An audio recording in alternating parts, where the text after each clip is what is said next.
धन गाजी। आज यहाँ दिल्ली में सभी ने सत्संग में देश विदेश और देश के अनेक राज्यों से महापुरुषों को श्रवण किया। वो चाहे एक माध्यम जो भी रहा, भाषा जैसे भी रही, संदेश इस निराकार का भक्ति में जीवन को जीने का रहा कि भक्तों को हमेशा से युगों युगों से एक अपने प्रियतम इस निराकार के प्रति ही प्यार रहता है और यही एक मन जुड़ा रहे, उसी के लिए ये सत्संग का भी आयोजन, एक सेवा भाव भी, मन से सुमिरन भी और सत्संग आके भी फिर संतों की वाणी कि ये क्या संदेश मिल रहा है उस पे गौर करके ये जीवन कैसा सही दिशा में रहते हुए एक संवरता चला जाता है, एक अच्छी चीज़ों को अपनाते हुए एक ये पॉजिटिव तरफ ही जीवन का विस्तार होता रहता है, ये निराकार पे मन लगा रहता है। तो बात वही कि सत्संग आना सिर्फ यही बात नहीं कि आए और सुना चले गए, बात है कि ये मन हमारा उस समय कहाँ है। हम बैठे तो हुए हैं, पर क्या वाकई ही एक संतमती, एक संतों के साथ जुड़ रहे हैं या वही अपने रोज़मर्रा की ज़िंदगी या कोई ख्यालों में खोए हैं, कोई विचार और ही दिमाग में चल रहे हैं। तो ये मन तो अपना चंचल रूप बनाए रखता है, ये स्थिर होना पसंद नहीं करता, पर ब्रह्म ज्ञान से, ये चेतनता से, इस निराकार स्थिर के अंदर टिककर ही मन को स्थिर किया जा सकता है।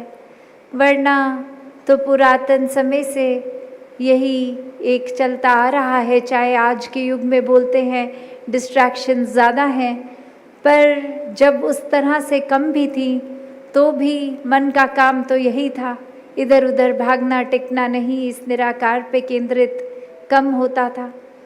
तो उस लिहाज में तो कुछ अलग नहीं हो रहा।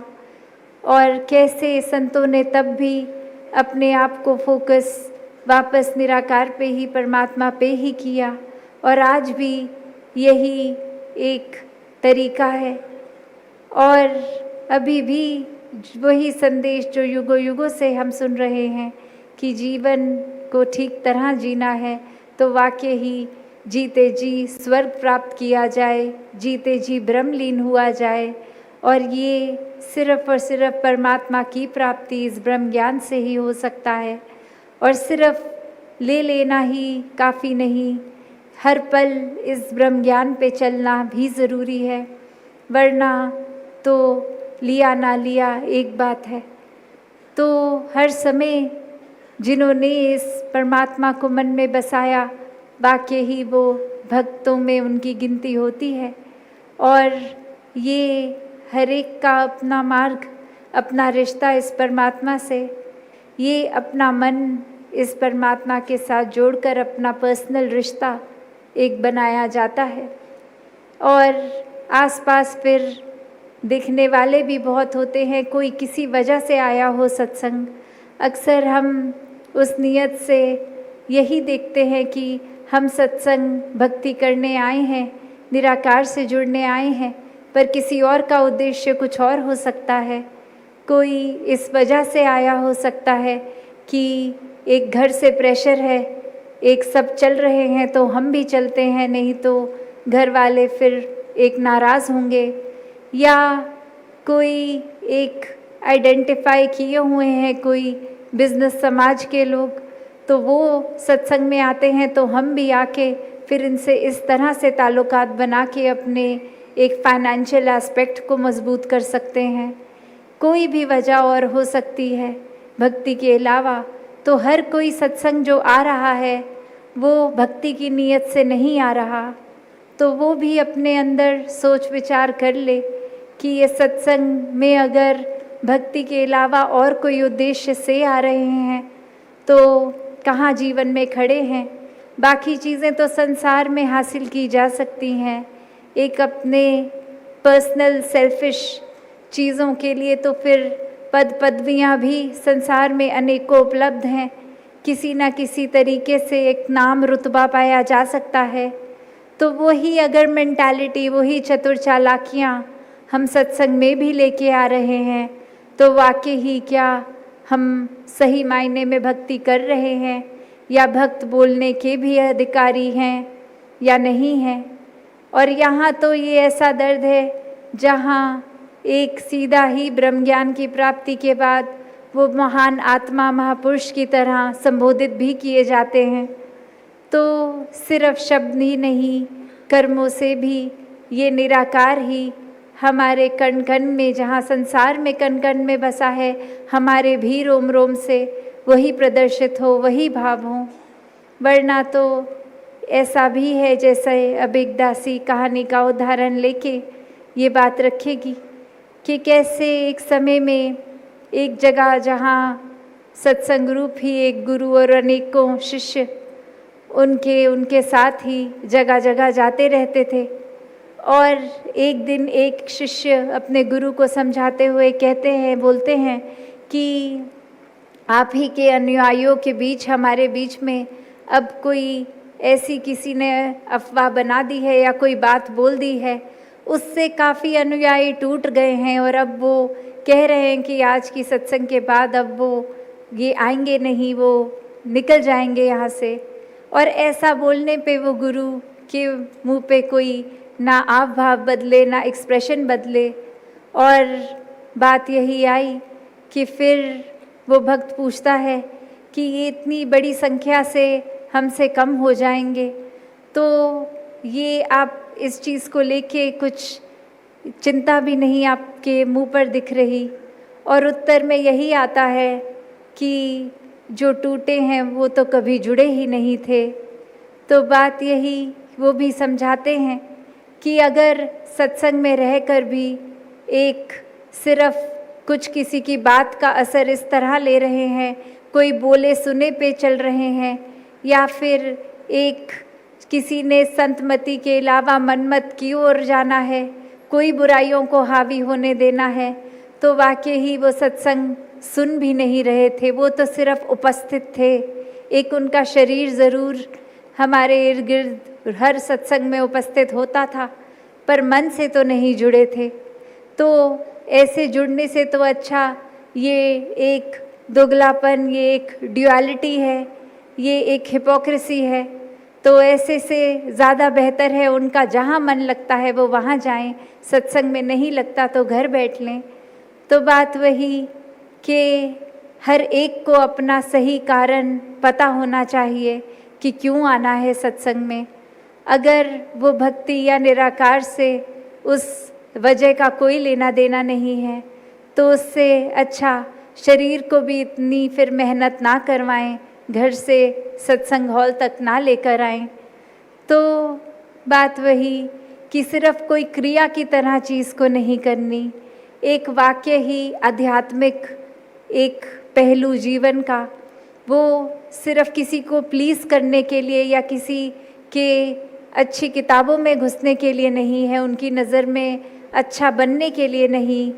ये भक्ति तो स्वयं का विषय है, ये भक्त और भगवान की बात है।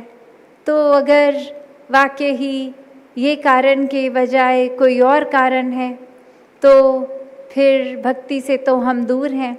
भक्ति तो क्या, एक बार ये भी सोच ले क्या ज्ञान भी टिका है कि नहीं, क्योंकि निराकार ने भी जीवन में उतनी देर ही टिकना है जब तक सेवा सिमरन और सत्संग को बैलेंस करके रखेंगे, जब तक जीवन में मानवीय गुणों को हम अपने हर पल में ढालेंगे, एक मन को चंचल नहीं स्थिर करके जिएंगे, एक छोटी छोटी बातों का प्रभाव अपने ऊपर नहीं पड़ने देंगे, एक अपनी भाषा को, सोच को दूषित नहीं करेंगे, गाली गलौज नहीं करेंगे, एक कोई भी पहलू जो पॉजिटिव है, अगर वो रीज़न है तो वो एक बाय प्रोडक्ट सत्संग का ज़रूर होगा।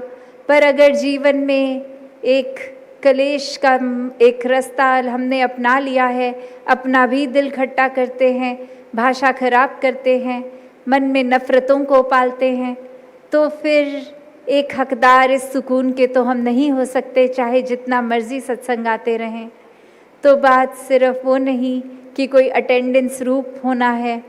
एक हमेशा बात जो कही जाती है कि एक हाज़िरी, एक क्वांटिटी रूप और एक क्वालिटी रूप होता है। तो एक क्वांटिटी आए मुबारक है, पर जो क्वालिटी है वो होनी चाहिए। वो फिर अगर थोड़े भी हों पर क्वालिटी हो, वो ज़्यादा बेहतर है, जो बिना अपना मन पक्का एक निराकार पे जोड़ने के उद्देश्य से आ रहे हैं। और अगर सभी जो आ रहे हैं वो निराकार पे टिके हैं, तो वाकई ही वो क्वालिटी भी अचीव हो रही है, क्वांटिटी भी, और अपना आध्यात्मिक पहलू हर एक का इंडिविजुअली भी एक बहुत ही गहरा होता चला जाएगा। तो बात वही कि हम अक्सर इतने हल्के में ले लेते हैं कि हर संगत में यही तो प्रेरणा दी जा रही है, सिमरन करें, सत्संग करें, सेवा करें, निरंकार पे विश्वास रखें, और तो कोई बात है नहीं, तो क्या नया है। अक्सर ख्याल ऐसा भी जाता है। पर इसी बात को गहराई में देखें तो वाकई ही हम खुद अपने जीवन में ये एक्सपीरियंस भी करते हैं कि यहाँ तो इतनी एक प्रोविज़न है कि कहीं पे भी हम रहते हैं वहाँ से हमारा सत्संग भवन बहुत ही नज़दीक है। पर अक्सर देश विदेश में जाकर ये सत्संग का कदर हर एक को और बढ़ जाता है, क्योंकि अक्सर कोई ट्रैवल उनके इतने बड़े होते हैं, कोई जगह में तो वो फ़्लाइट की टिकट काट के कोई अपने नियरेस्ट भवन पे पहुंच पाते हैं। कई जगह पर किसी और एक हिंदुस्तान में भी अगर देखा जाए तो कभी कभी एक पहाड़ों या ऐसे ग्रामीण एरियाज़ में अपने भवन पहुंचने के लिए ही वो साधन पैदल भी होता है, बस भी होता है, अनेकों माध्यम बदल के कोई सत्संग भवन आ पाता है। तो जस्ट बिकॉज़ हमारे पास एक आराम से सत्संग की सहूलत है, हम उसकी कदर ना खो दें। सिर्फ यही ना सोचे कि कोई ऐसा ना भी गए तो क्या ही हो जाएगा। मन में अगर खिंच है वो तो उसकी मोहताज फिर नहीं होगी कि सत्संग भवन दूर है या नज़दीक, वो तो अपने आप ही मन दौड़ता सत्संग में आएगा। पर जहाँ पर अपना शरीर ठीक चल फिर रहा है, वहाँ फिर हम अनेक अपनी बुद्धि के कारण ही कोई ना कोई कारण बना लेते हैं कि आज की सत्संग मिस भी हो गई तो कोई बात नहीं, हम इस समय एक ये काम कर रहे हैं, वो कर रहे हैं। काफ़ी बार हो सकता है वो एक जेन्युइन वजह भी हो सकती है कि कहीं बहुत ही ज़्यादा एक आवश्यक जगह पे पहुँचे हैं, तो एक शरीर है वो एक जगह पे तो एक ही जगह पे हो सकता है। तो जहाँ तो बहुत जेन्युइन है वहाँ फिर मन से सत्संग ना आके भी वो मन में ही सत्संग बस गया है, तो कहीं कामकाज पे ऐसे अटक गए हैं तो उधर भी उस समय मन सत्संग में है तो सत्संग ही हो रही है। पर जहाँ सिर्फ इसको बहाने की तरह यूज़ किया जा रहा है कि एक टाइम मैनेजमेंट हमारी ख़राब है तो हमने सत्संग के समय ही 10 काम करने हैं और फिर कह देना है कि व्यस्त हैं इसलिए सत्संग नहीं आ पा रहे, तो फिर तो वो एक बहाने वाले खाते में जुड़ गया। वो कोई जेन्युइन इशू नहीं, एक असली कारण नहीं है सत्संग ना पहुंचने का। तो सत्संग को भी एक उतनी ही महत्वता दें। अक्सर कोई ना कोई दलील दिमाग देता है कि हम सत्संग नहीं भी पहुंच पाए तो कोई बात नहीं, मन से तो सुमिरन चल ही रहा है, कोई ना कोई तरीके की सेवा भी कर रहे हैं, तो सत्संग में एब्सेंट हो भी गए तो कोई बात नहीं। पर वो फिर अगर वाकई ही कोई असली वजह नहीं है, मन की बनाई चीज़ें हैं या एक हमारी मिसमैनेजमेंट है, तो फिर एक अपना सत्संग की भरपाई तो हर एक ने अपनी ही करनी है। ऐसा तो हम नहीं कर सकते कि घर परिवार का दूसरे किसी व्यक्ति को भेज दें, बोले और आप हमारे हिस्से की भक्ति कराएं संगत में जाके, ऐसा तो पॉसिबल है नहीं। अपना खाना अपने पेट में हमें खुद ही डालना होता है, बाकी सबका पेट भर भी गया घर में तो अपनी भूख तो हमारी अपनी ही है। तो ऐसा फिर एक चतुराई का साथ ना लिया जाए ऐसे समय पे, जहाँ तक हो सके एक अपने आप को एक स्पिरिचुअली स्ट्रॉन्ग करना है, निराकार से जुड़ना है, तो वाकई ही ये बैलेंस, जहाँ ज्ञान और कर्म का एक बैलेंस की बात की जाती है, वहीं सेवा सुमिरन और सत्संग की भी करी जाती है।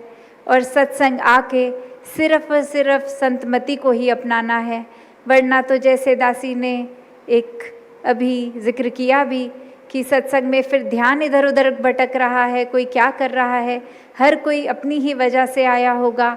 हम तो भक्ति के लिए आए हैं, वही करके जाएं, वही अपने हिस्से लेकर जाएं, और किसी से कोई एक क्या कर रहा है क्या नहीं, हमारा कोई मतलब नहीं है। तो हम इसी तरह फोकस रह के जीवन में भक्ति, सेवा, सिमरन, सत्संग के रूप में भी करते रहें। अपने जीवन के हर पल में चेतन होके इस ज्ञान को कर्म रूप भी सुंदरता बख्शें। सात संगत जी, धन निरंकार जी।